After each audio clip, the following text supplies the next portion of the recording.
Renoven, el mayor fabricante de ventanas de aluminio y PVC, presenta Renoven Hogar.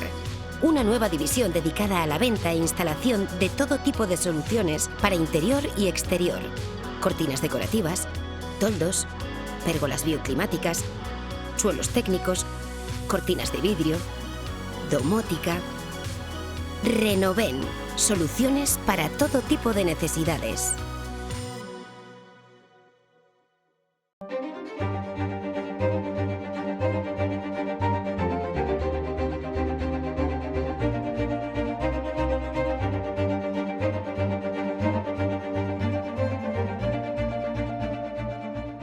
Dolors Montserrat, portavoz del Grupo Popular en el Parlamento Europeo. Bienvenida a este programa. Muchas gracias, feliz de estar aquí con vosotros. Sí, porque tenemos tantos frentes abiertos, hay tantas cosas a las que mirar, no solamente desde Navarra, sino desde todos los puntos de España con respecto a la Unión Europea, sobre todo en un punto en el que llevamos una semana hablando de cómo enfoca España y sobre todo el gobierno de Pedro Sánchez la presidencia de la Unión Europea a partir del mes de julio. Ustedes están siendo muy críticos, de hecho se plantaron ante una reunión con el ministro de Exteriores, con Álvarez. ¿Por qué han hecho este toque de atención? ¿Por qué no se han presentado a la reunión y por qué están siendo tan críticos? Pues faltan solo 68 días para la presidencia española de la Unión Europea. Empieza el 1 de julio y donde la presidencia española nos pertenece a todos los españoles, pertenece a España, no es propiedad de ningún gobierno. Es una política de Estado, como lo es exteriores, la política de defensa, de seguridad, y por tanto la política de la Unión Europea es una política de Estado, una política que siempre se ha hablado, se ha negociado con el partido mayoritario de la oposición y a la vez el Partido Popular somos el partido mayoritario en la Unión Europea, la propia presidenta de la Comisión es del Partido Popular Europeo. Y como vemos, siempre Sánchez lo que hace es pues ningunear, o sea, falta de respeto institucional, falta de sentido de Estado y trabajar con el presidente Alberto Núñez Feijóo, el presidente del Partido Popular, jefe de la oposición, los objetivos, los desafíos de esta presidencia española. Y pongo como ejemplo, la última presidencia, 2010, era un gobierno socialista, pero se llegó a un acuerdo Partido Popular, Partido Socialista, que lo firmó Elena Valenciano del Partido Socialista y por parte del Partido Popular Jorge Moragas. Y firmamos cuáles serían los objetivos de esta presidencia. Sánchez ni se ha querido reunir con el presidente del Partido Popular, el jefe de la oposición, y por tanto ya hemos dicho que nosotros somos un partido de Estado, un partido europeísta, que siempre hemos trabajado en pro de España aquí en Europa, que queremos lo mejor para esta presidencia porque nos pertenece a todos los españoles, pero le dijimos al ministro Álvarez la semana pasada, oiga, nosotros acudiremos a una reunión, pero previamente se tienen que reunir el presidente Sánchez y el presidente Núñez Feijóo para analizar y tener muy claro cuáles son los objetivos de esta presidencia para el beneficio de todos los españoles y también de todos los europeos. Pero temen ustedes perder protagonismo en estos 6 meses.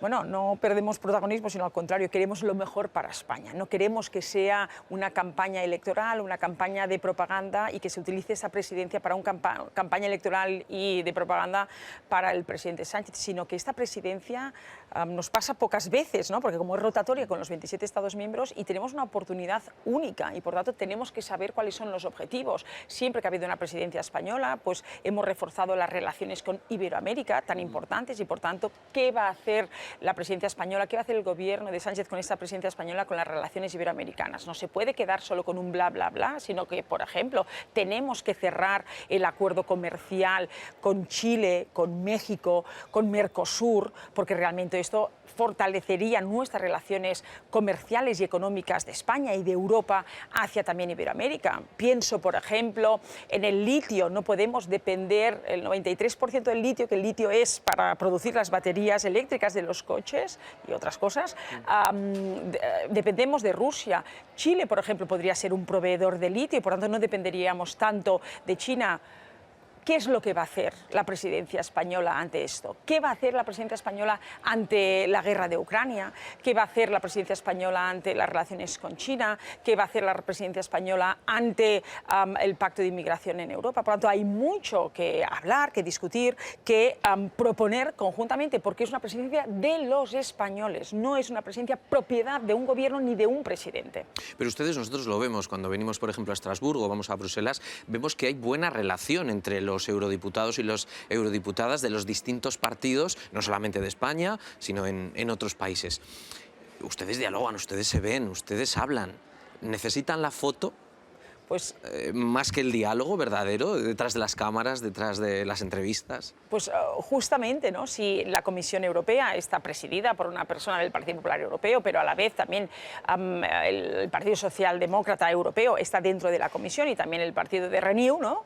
Los liberales, si somos capaces en el Parlamento de hablar de todo, ¿por qué Sánchez es incapaz y no quiere hablar y pactar la presidencia española, que es de todos, con el partido mayoritario en la oposición en España, pero a la vez el partido mayoritario en Europa?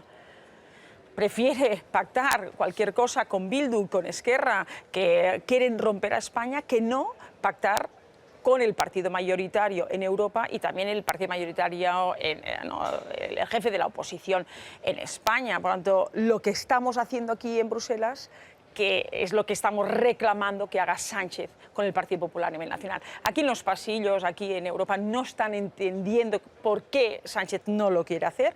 Es una anomalía democrática. Todas las presidencias españolas que hemos tenido, 5, todas se han negociado siempre con el partido en la oposición, el jefe de la oposición, y con el partido mayoritario en Europa, que es el Partido Popular Europeo. ¿Confía usted en esa reunión? ¿Cree que se producirá finalmente? Bueno, ya vemos que las preferencias de Sánchez siempre han sido, pues, Esquerra y Bildu, partidos que no creen en España y que no creen en Europa y que, ¿no?, buscan romper España.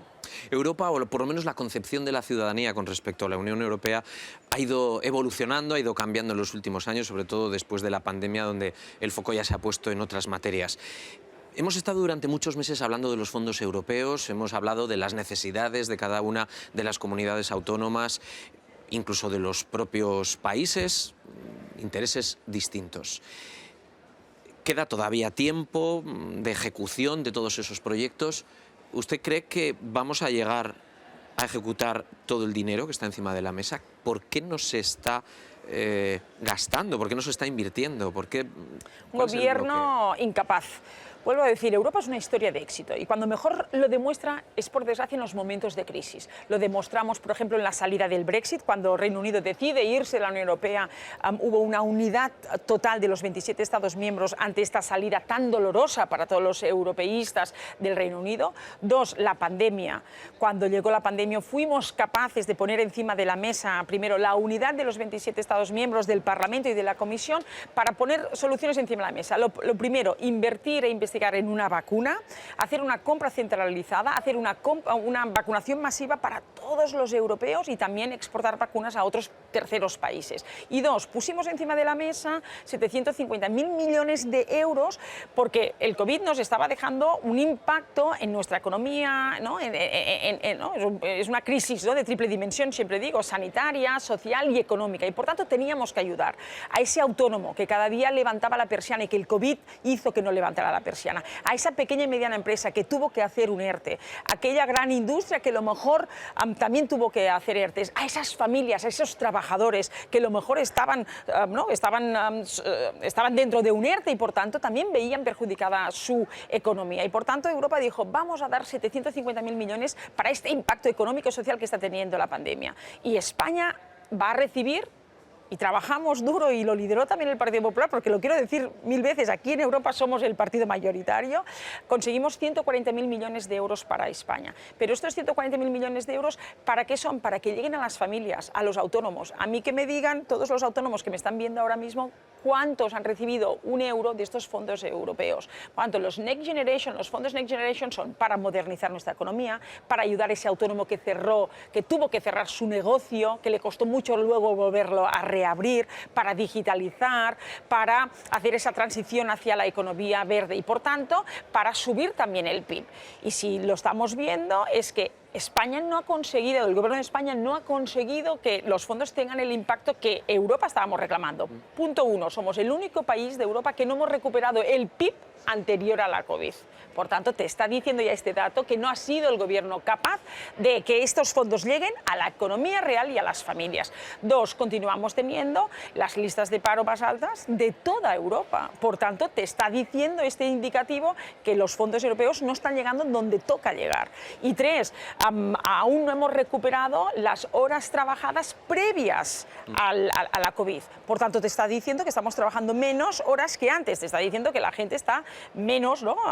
Trabajando menos. Por tanto, los fondos servían para reindustrializar España, modernizar, ayudar a las pequeñas y medianas empresas, al pequeño comerciante, a los trabajadores, y no están llegando, y es lo que estamos exigiendo cada día. De todas maneras, ¿cree que España tiene la infraestructura necesaria para gestionar todo ese dinero que llega de fuera? Es decir,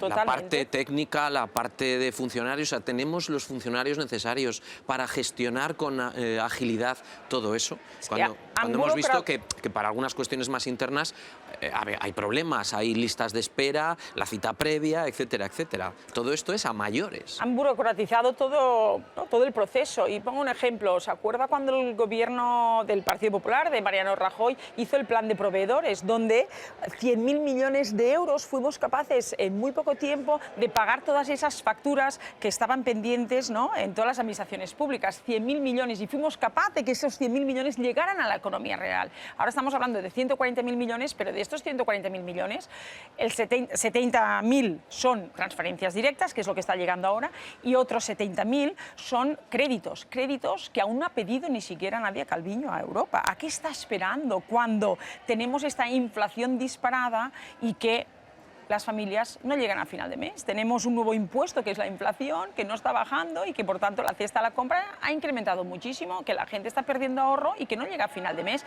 Por tanto, ¿a qué estamos esperando? A que España pida 70.000 millones de crédito de estos fondos europeos, pues para revitalizar, modernizar, continuar creando empleo, crecimiento económico. Cuando los datos nos están indicando que no están teniendo el impacto que Europa exigimos a España. ¿Y por qué? Porque es un gobierno incapaz. Está en sus disputas internas del Consejo de Ministros y no está pensando y trabajando en lo que realmente importa a los ciudadanos. Señora Montserrat, ¿el gobierno de Sánchez no hace nada bien? ¿Nada de nada? Los fondos no los está ejecutando. Mire, le voy a poner un dato. En 2021 entregó, o sea, ¿no? Del dinero que entregó la Comisión, ellos dieron un 41%. Este año 2022 un 21%, 20% menos. Un año después de los fondos, de cuando llegaron los primeros fondos, han sido aún menos capaces de que estos fondos llegaran a las comunidades autónomas y a la economía real. Y, por tanto, sí, pues nos quejamos porque realmente no se entiende que es una oportunidad única que tiene España, estos fondos. Aquí en el Parlamento trabajamos mucho para que llegaran, pero estos fondos son propiedad de todos los españoles y tienen que llegar a quien los necesita, que es la economía y las familias. Tanto en el Parlamento en Bruselas como aquí en Estrasburgo, en los últimos meses, de lo que sí que se ha hablado mucho es de la crisis energética, de cuáles son los retos que tenemos por delante, del cambio climático. Al final está todo unido. Tenemos que preocuparnos, tenemos que seguir preocupándonos por la energía, por cómo vamos a conseguir transformar también nuestra propia forma de vida. Bueno, sobre todo nosotros como Partido Popular Europeo pues compartimos, ¿no?, el objetivo de emisión cero en el año 2050.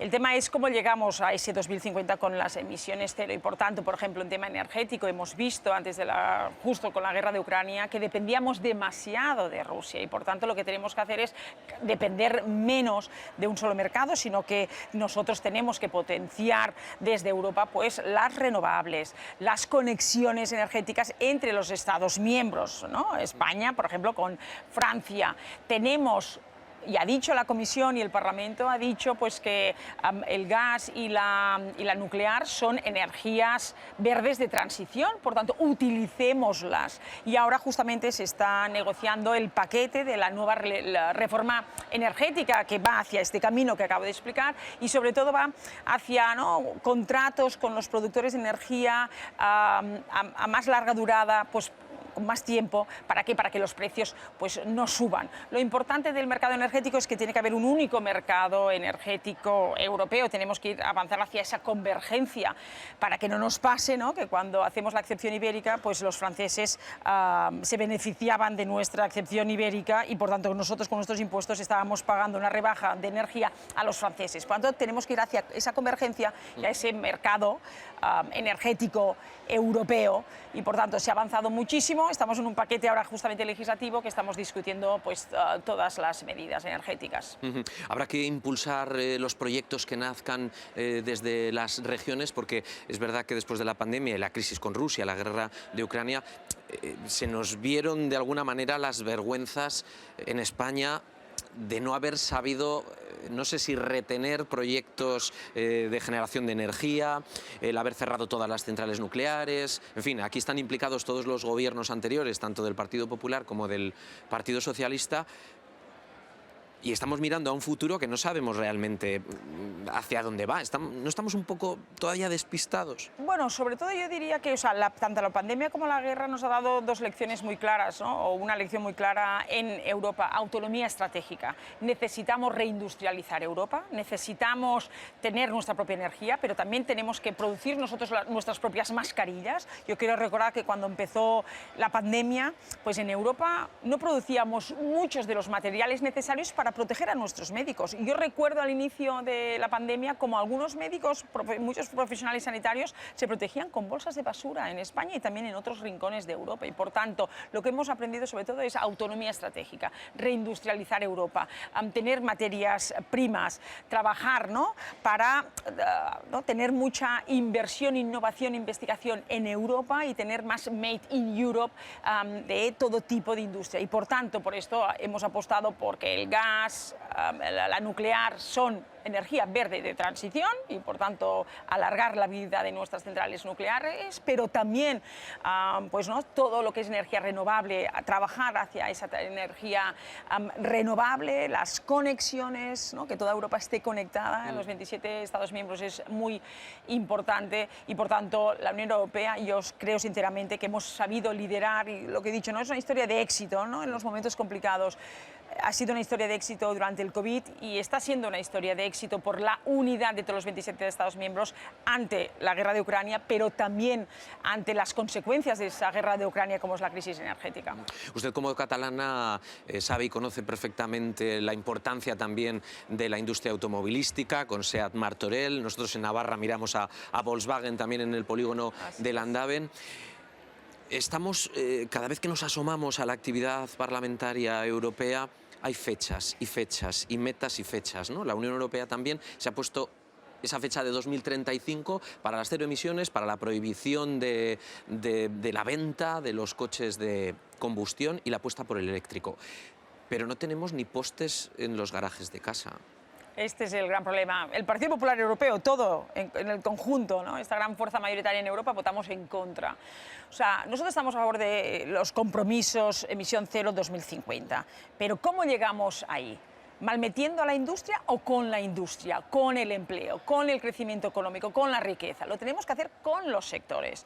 Entonces, decir que el año 2035 se tiene que terminar, o sea, que todos tienen que ser coches eléctricos, se tiene que terminar con la, ¿no?, con la producción de coches de combustión, pues no es ser realista, porque solo se ha pensado desde Europa en una única alternativa. Todo tiene que ser coche eléctrico. Pero hemos estudiado, hemos innovado, hemos pensado si hay algunas otras alternativas, por ejemplo, motor de combustión pero con combustibles sintéticos o a lo mejor con hidrógeno. Por tanto, necesitamos flexibilizar los tiempos porque el 2035 está a la vuelta de la esquina y por tanto tenemos que flexibilizar los tiempos para investigar en alternativas. Primero, en cuanto a esto de motores de combustión. Y lo segundo importante, si realmente se pretende los coches eléctricos, tenemos que electrificar, tenemos que conectar.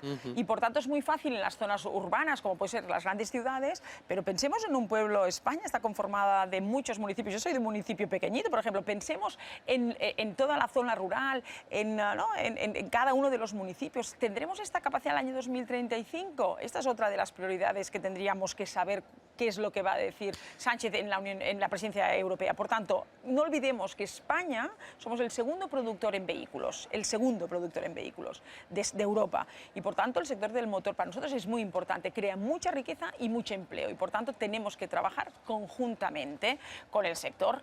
No sé si llegaremos, porque también en muchas localidades españolas todavía no hay conexión a Internet. Y eso ya depende también de las propias comunidades autónomas. Pero bueno, usted fue ministra de Sanidad, fue ministra de Servicios Sociales, fue ministra también de Igualdad. Ya nadie, yo creo que casi nadie se acuerda ya de la pandemia, pero probablemente para la próxima que venga las cosas por lo menos deberían ser distintas. No sé si serán incluso mejor o peor, pero ¿estamos preparados sanitariamente?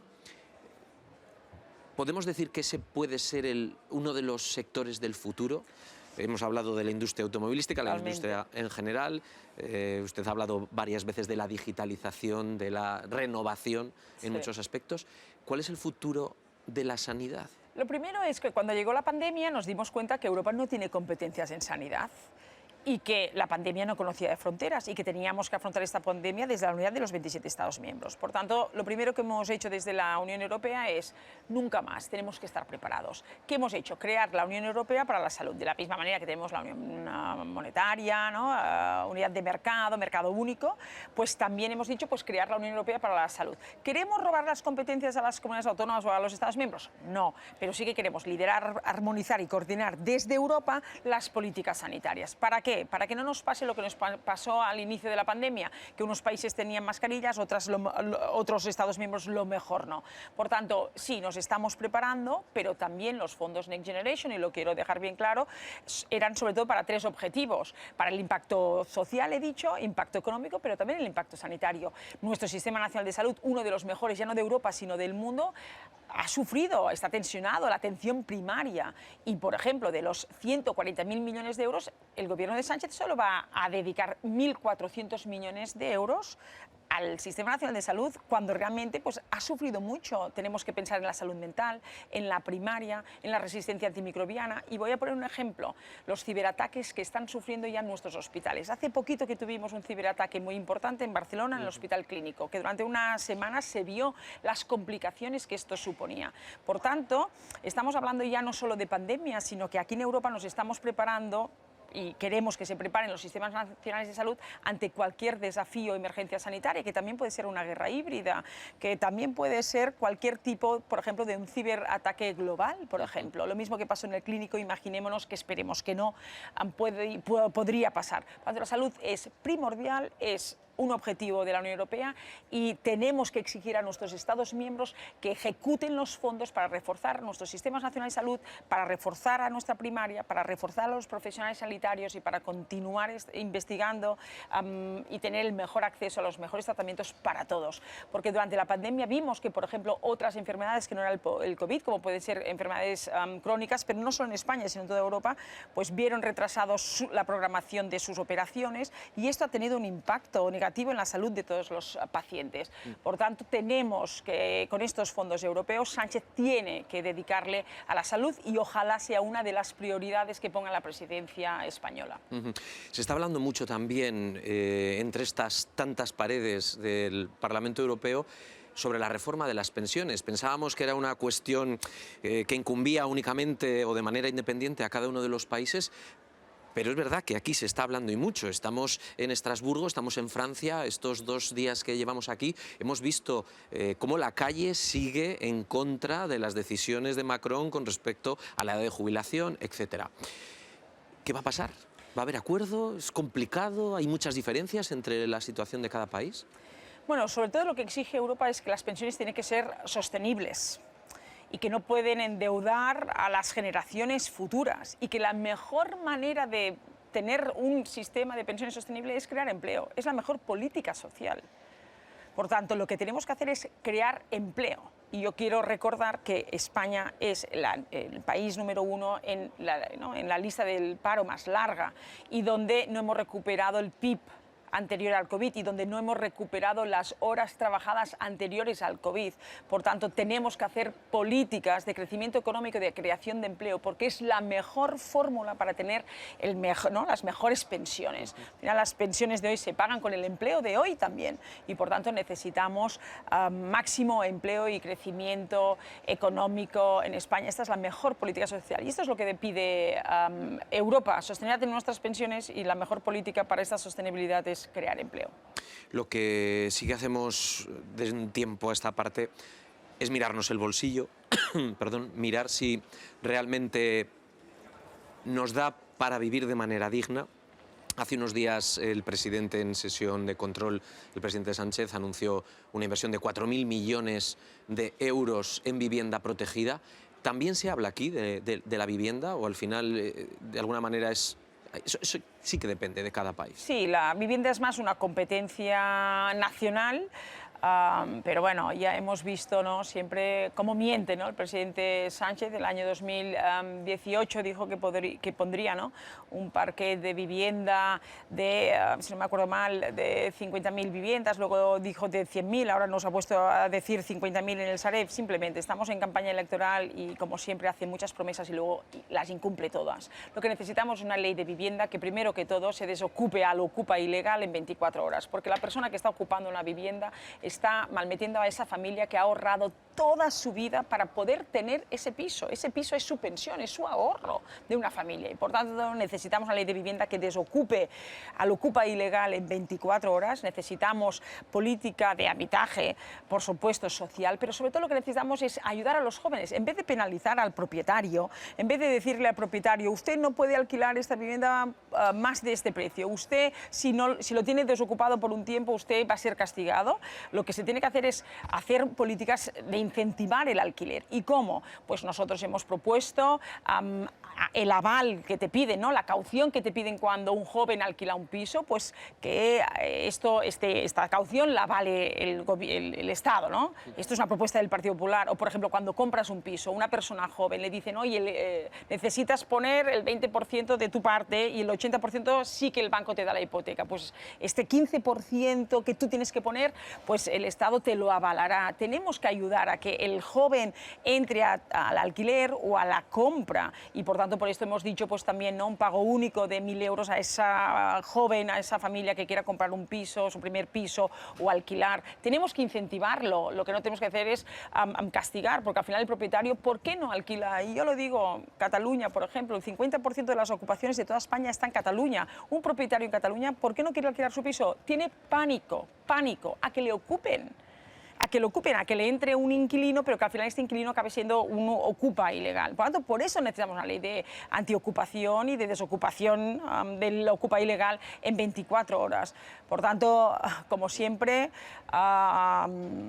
el gobierno de Sánchez siempre promete, pero luego nunca jamás cumple. Siempre al final, cuando nos gobiernan las izquierdas, nos dejan siempre más precariedad, pobreza y desigualdad. No los hemos terminado, se nos ha acabado el tiempo. Vienen unas elecciones municipales, autonómicas, llegarán las generales y luego llegarán las europeas. ¿Va a repetir aquí o quiere volver a casa? Bueno, a mí me encanta defender España en cualquier rincón y, por tanto, estamos haciendo un gran trabajo desde Europa defendiendo a España y siempre la vamos a defender con uñas y dientes para que los españoles tengan pues la mejor PAC, el mejor pacto de pesca, el mejor pacto migratorio, crecimiento económico, empleo y las mejores pensiones. Política. ¿Usted quiere seguir aquí? Me encanta la vocación, ¿no?, y el servicio público y me encanta hacerlo desde aquí, desde Europa. Muy bien. Dolors Montserrat, muchísimas gracias. Gracias a ustedes. Por su tiempo.